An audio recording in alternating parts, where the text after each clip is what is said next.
नमस्कार, आप देख रहे हैं इंडिया न्यूज हरियाणा और मैं आपके साथ तरन्नुम जहान शेख। बुलेटिन की शुरुआत करेंगे फटाफट अंदाज में। हरियाणा के पूर्व मुख्यमंत्री और इंडियन नेशनल लोकदल के अध्यक्ष ओपी चौटाला जेबीटी भर्ती घोटाला में सजा पूरी होने के बाद तिहाड़ जेल से रिहा हो गए।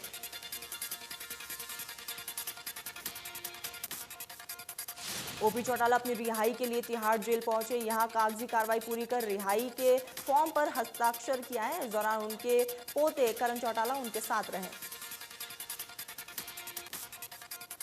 तिहाड़ जेल से रिहाई के बाद इनेलो सुप्रीमो गुरुग्राम में अपने आवास के लिए रवाना हुए। दिल्ली गुरुग्राम बॉर्डर पर हजारों की संख्या में इनेलो पार्टी के कार्यकर्ताओं ने ओपी चौटाला का स्वागत किया। हरियाणा वेयर हाउस के चेयरमैन और पृथल से विधायक नयनपाल रावत ने गांव चंदवाली में अपने कार्यालय पर कई विभागों के अधिकारियों की मीटिंग की और सीएम की घोषणाओं को जल्द पूरा करने के निर्देश दिए।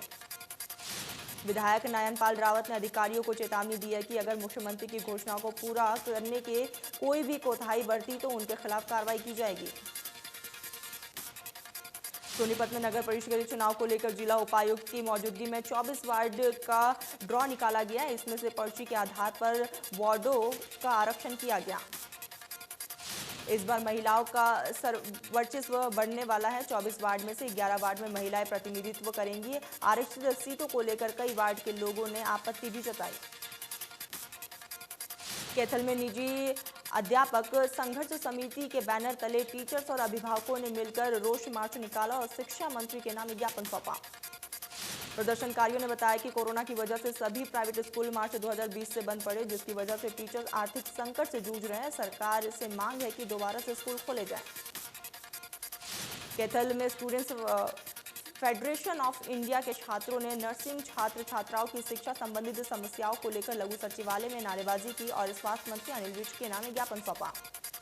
छात्रों ने कहा है कि परीक्षाएं समय से ना करवाए जाने की वजह से कोर्स समय पर पूरा नहीं हुआ है, जिससे लेकर प्रशासन से कई बार मिलकर शिकायतें की गई है, लेकिन कोई भी कोशिश होती नहीं दिख रही।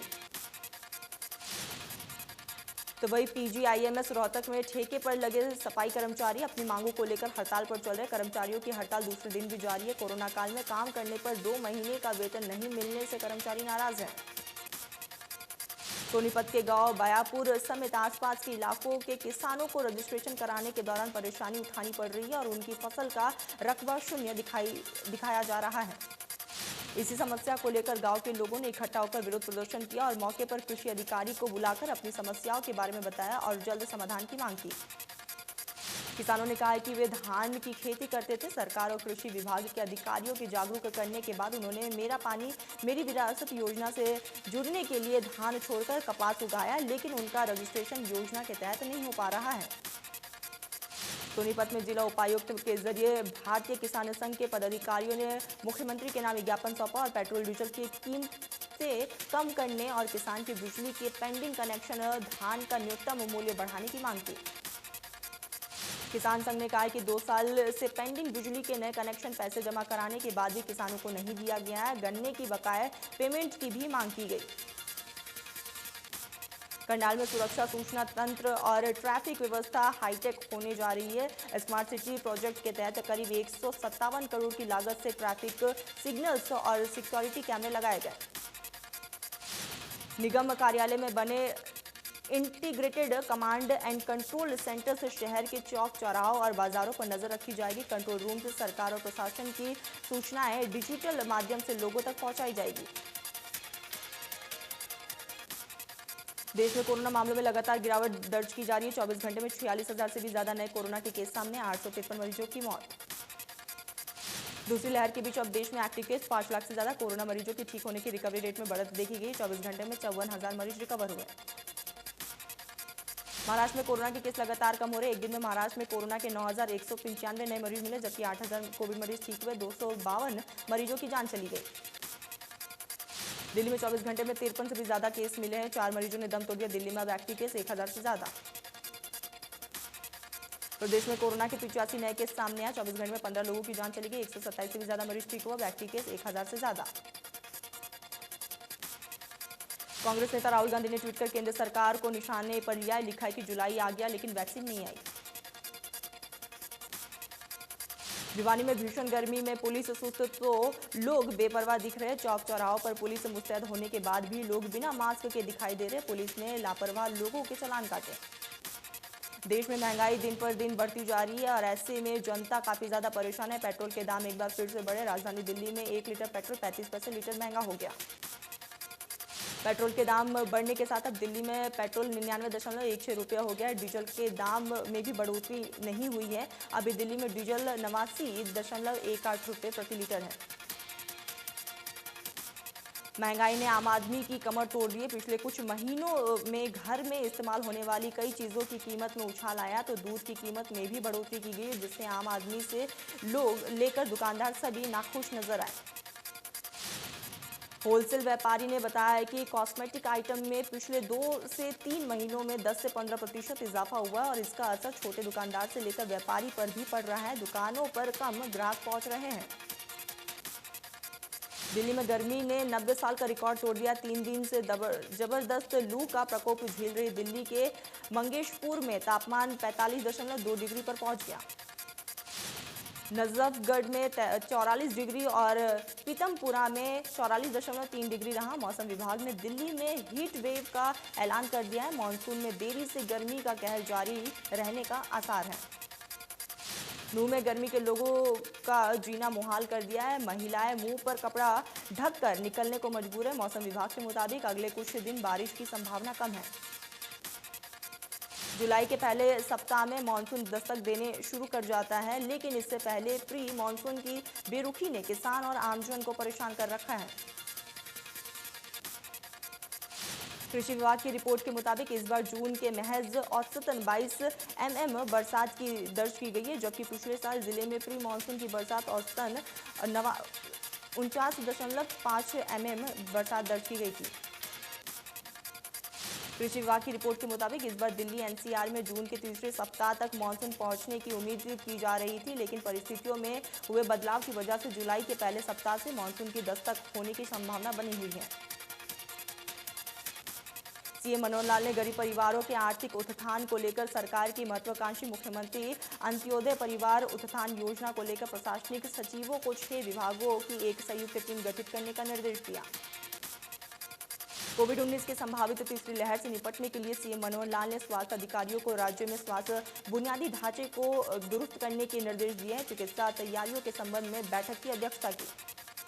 मुख्यमंत्री ने कोविड से संबंधित सभी चिकित्सा उपचार संसाधनों जैसे ventilator bed, oxygen bed, ICU bed और ऑक्सीजन सिलेंडर और कंसंट्रेटर की उपलब्धता को लेकर भी जानकारी ली। सोनीपत में बासमती धान छोड़कर कपास और बाकी फसल उगाने वाले किसानों के लिए मौजूदा खरीफ सीजन में मेरी पानी मेरी विरासत योजना के तहत पंजीकरण करवाना मुश्किल हो गया है। पोर्टल पर उन किसानों का पंजीकरण नहीं हो पा रहा है जिन किसानों ने पिछले साल मेरी फसल मेरा ब्यूरो पोर्टल पर अपनी धान की फसल का पंजीकरण नहीं करवाया था। बड़ी संख्या में किसान मेरा पानी मेरी विरासत योजना के तहत लाभ पानी की वंचित हो गए हैं, तो वही कृषि विभाग की ओर से लक्ष्य को प्राप्त करने की टेंशन बढ़ गई है। कुरुक्षेत्र सांसद नायब सैनी ने कहा है कि ओपी चौटाला के सक्रिय राजनीति में आने से कोई फर्क नहीं पड़ेगा। चौटाला सरकार के कार्यकाल को देख जनता को रोंगटे खड़े हो जाते हैं। आंदोलन के दौरान तोड़फोड़ करने वालों की संपत्ति जब्त करने के एक्ट पर नायब सैनी ने कहा है कि आंदोलन का भी नियम तय होना चाहिए। उन्होंने किसान आंदोलन को किसानों को बदनाम करने वाला आंदोलन करार दिया। प्रदेश के स्कूल शिक्षा विभाग के एनडीए जैसी बड़ी परीक्षाओं के लिए कोचिंग की व्यवस्था को लेकर फैसला किया गया है और लिखित परीक्षा के जरिए छात्रों की छंटनी की जाएगी। मुताबिक शिक्षा विभाग के मुताबिक केवल सरकारी स्कूल के छात्रों के लिए सुपर 100 की तर्ज पर कोचिंग दी जाएगी। फोकस और दूसरे संस्थानों के जरिए छात्रों की तैयारी करवाई जाएगी। हरियाणा पुलिस अकादमी मधुबन में रिक्रूटमेंट बैच 89 के पास आउट परेड समारोह का आयोजन किया गया, जिसमें डीजीपी मनोज यादव बतौर मुख्य अतिथि के तौर पर शामिल हुए। डीजीपी ने कहा है कि पुलिस हमेशा प्रथम पंक्ति में काम करती है। कोरोना महामारी में 7000 पुलिसकर्मी संक्रमित हुए, बावजूद इसके पुलिस ने लॉकडाउन लागू करने और ऑक्सीजन आपूर्ति करने में बेहतरीन काम किया। समारोह में डीजीपी ने बैच ट्रेनिंग में पोजीशन हासिल करने वाले पुलिसकर्मियों को सम्मानित किया। डीजीपी ने कहा है कि हरियाणा में क्रांति आई है और योग्यता के आधार पर उच्च शिक्षित युवा पुलिस का हिस्सा बने हैं। फर्जी कंपनियां बनाकर काले धन से यमुना नदी के ठेके लेने वाली यूपी के एमएलसी पर योगी सरकार ने शिकंजा कसा है। ईडी समेत कई एजेंसियों की जांच चल रही है, लेकिन हरियाणा में यमुना नदी के ठेकों की जांच सही से नहीं हो रही। सेवा इंडिया सोसाइटी के सचिव ने पीएम को भेजी गई शिकायत में बताया है कि जो गड़बड़ी यूपी के एमएलसी ने वहां की है, उसी तरह की गड़बड़ी यमुनानगर में की गई है। इसे लेकर सरकार को पत्र भी लिखा गया, लेकिन अभी तक कोई कार्रवाई नहीं हुई। सोनीपत में नागरिक हॉस्पिटल में अब दांतों के लिए भी ओपीडी शुरू कर दी गई है। कोरोना की दूसरी लहर के सुधार होने के बाद दांतों की ओपीडी में लोगों की संख्या लगातार बढ़ती जा रही है।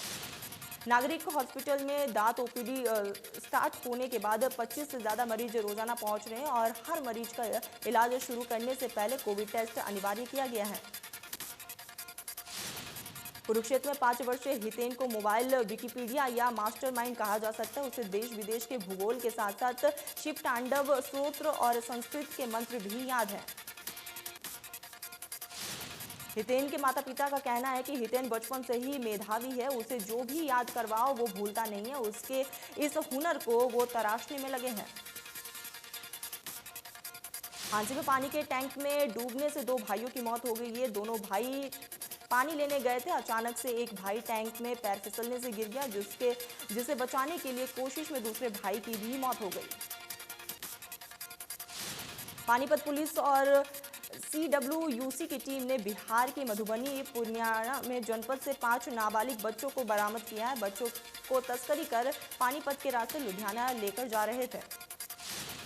चाइल्ड हेल्पलाइन टीम और CWUC की टीम ने सूचना के आधार पर एक बस पकड़ी थी, जिसमें से 60 यात्री थे। इनमें से 5 बच्चे संदिग्ध मिले और इसके साथ ही दूर के रिश्तेदार थे और बच्चों की डिटेल नहीं दे पाए, जिसके बाद टीम ने बच्चों को बरामद किया और यात्रियों को जाने दिया। फिलहाल CWUC टीम बच्चों की काउंसलिंग कर रही है और बच्चों को पुनर्वास सेंटर में रखा गया।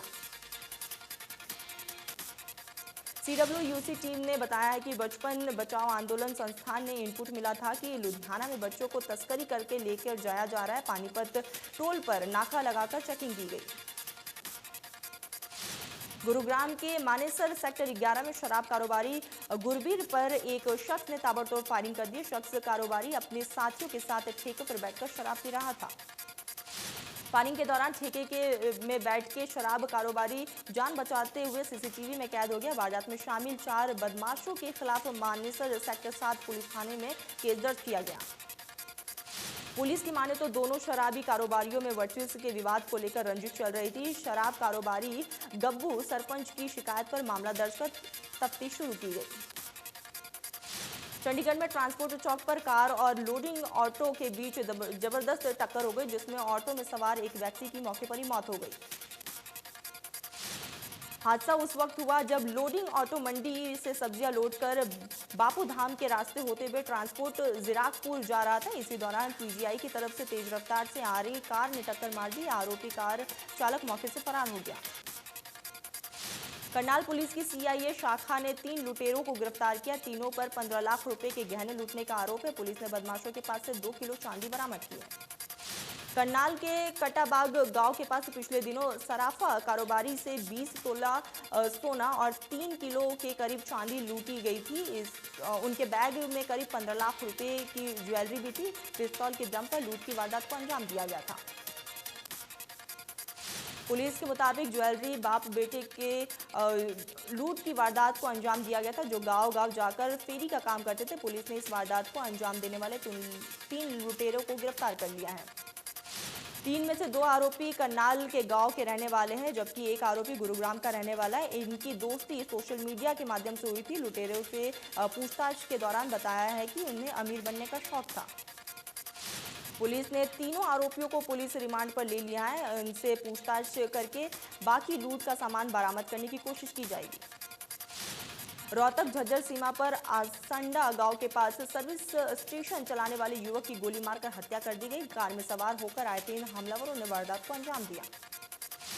बाकी हमलावर कार में ही बैठे रहे। हत्या की वारदात सर्विस स्टेशन पर लगे सीसीटीवी कैमरे में कैद होगी। घटना की सूचना पर पुलिस और डीएसपी मौके पर पहुंचे और जांच पड़ताल की। मृतक के भाई का आरोप है कि चुनावी रंजिश के चलते आसोदा गांव के रहने वाले व्यक्ति और उसके बेटे ने युवक पर हमला किया। पुलिस का कहना है कि आरोपी को जल्द गिरफ्तार कर लिया जाए। बल्लभगढ़ के हरि विहार में दहेज की मांग को पूरी होती नजर नहीं आने पर बारात वापस लौट गई, जिसके बाद लड़की वालों के घर में मातम छा गया। दहेज की लोभियों ने कुछ लोगों को लड़की के घर पर रखे दहेज का जायजा लेने के लिए भेजा, जिन्होंने बताया कि वहां पर कार नहीं है। ये सुनते ही दूल्हा वापस लौट गया और बार बार फोन करने पर बाराती गुमराह करते नजर आए। यमुनानगर में एक बार फिर से इंसानियत को शर्मसार कर देने वाला मामला सामने आया है, जिसमें पड़ोस में रहने वाली शख्स ने 8 साल की मासूम को अपनी हवस का शिकार बनाया। बच्ची को खून से लथपथ हालत में अस्पताल में भर्ती करवाया गया, जहां उनकी गंभीर हालत को देखते हुए चंडीगढ़ के पीजीआई में रेफर किया गया। यमुनानगर के गांव जेधार में 4 युवक नहाने के लिए गए थे, लेकिन पानी का तेज बहाव आ जाने के कारण चारों युवक पानी की झाल में फंस गए और उनकी मौत हो गई।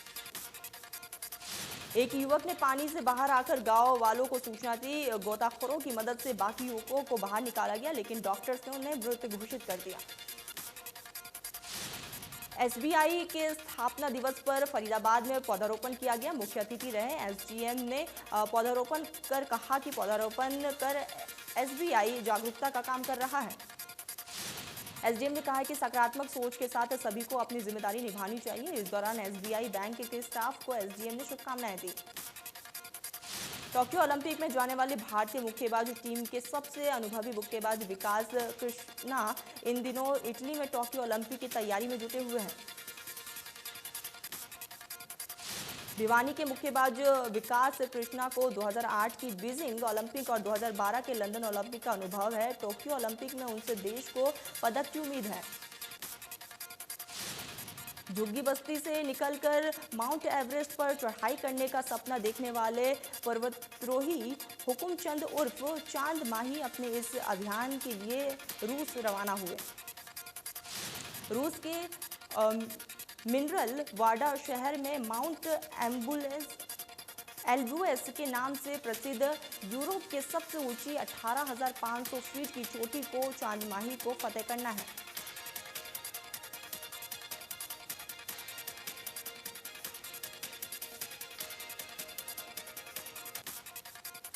डॉक्टर्स डे के मौके पर प्रधानमंत्री नरेंद्र मोदी ने देश भर के डॉक्टरों को संबोधित किया। पीएम ने कहा कि कोरोना के दौरान डॉक्टर ने जिस तरह से देश सेवा की है वो अपने आप में एक प्रेरणा है। पीएम मोदी ने कहा है कि मैं 130 करोड़ भारतीयों की ओर से सभी डॉक्टर्स का आभार व्यक्त करता हूं। पीएम ने कहा है कि जब देश कोविड के खिलाफ लड़ाई लड़ रहा था, डॉक्टरों ने लाखों लोगों की जान बचाई। पीएम ने कहा है कि कई डॉक्टरों ने अपनी अथक प्रयासों में अपना बलिदान भी दिया है। मैं उन सभी आत्माओं को श्रद्धांजलि अर्पित करता हूं। पीएम ने डॉक्टर्स को भरोसा दिलाते हुए कहा है कि सरकार ने पिछले दिनों डॉक्टर्स के खिलाफ हिंसा रोकने के लिए कई कानून बनाए हैं। डॉक्टर्स अपनी भूमिका को और सक्रिय से निभाएं। केंद्र सरकार की डिजिटल इंडिया योजना को 6 साल पूरे हो गए हैं। इस मौके पर प्रधानमंत्री नरेंद्र मोदी ने इस योजना के लाभार्थियों से सीधा संवाद किया। पीएम मोदी ने इस दौरान Bhim app, one nation one ration card समेत कई योजनाओं के लाभार्थियों से भी संवाद किया। प्रधानमंत्री नरेंद्र मोदी ने कहा है कि डिजिटल इंडिया ने भारत के सपनों को आगे बढ़ाया है। डिजिटल इंडिया आत्मनिर्भर भारत की साधना है। पीएम मोदी ने कहा है कि one nation one ration card से सबसे ज्यादा फायदा मजदूरों को हुआ है। कई राज्यों ने इसे लागू नहीं किया था, लेकिन अब सुप्रीम कोर्ट के आदेश के बाद सबने लागू किया। जम्मू एयरफोर्स स्टेशन पर ड्रोन हमले को लेकर डीजीपी ने कहा है कि जांच के दौरान ये देखा जाएगा कि ड्रोन सीमा पार से चलाए गए थे या सीमा के अंदर। ऐसे संकेत है कि लश्कर-ए-तैयबा इसके पीछे है। पुलवामा सुरक्षा बलों की आतंकियों से मुठभेड़ हुई है। पुलवामा के हंजिन राजपोरा इलाके में आतंकियों से सुरक्षा बलों के जवानों ने लोहा लिया है। इलाके में 3 से 4 आतंकियों के घिरे होने की खबर है। मुठभेड़ में सुरक्षा बलों ने एक आतंकी को मार गिराया, बाकी आतंकियों की तलाश जारी है। मुठभेड़ सेना का एक जवान भी शहीद हुआ है, दूसरे जवान को घायल होने के बाद अस्पताल में भर्ती करवाया गया। इससे पहले दक्षिण कश्मीर के अनंतनाग में पुलिस के काफिले पर आतंकियों ने हमला किया था। हमले में एक पुलिसकर्मी घायल हो गया था। इलाके की घेराबंदी कर सर्च ऑपरेशन चलाया जा रहा है।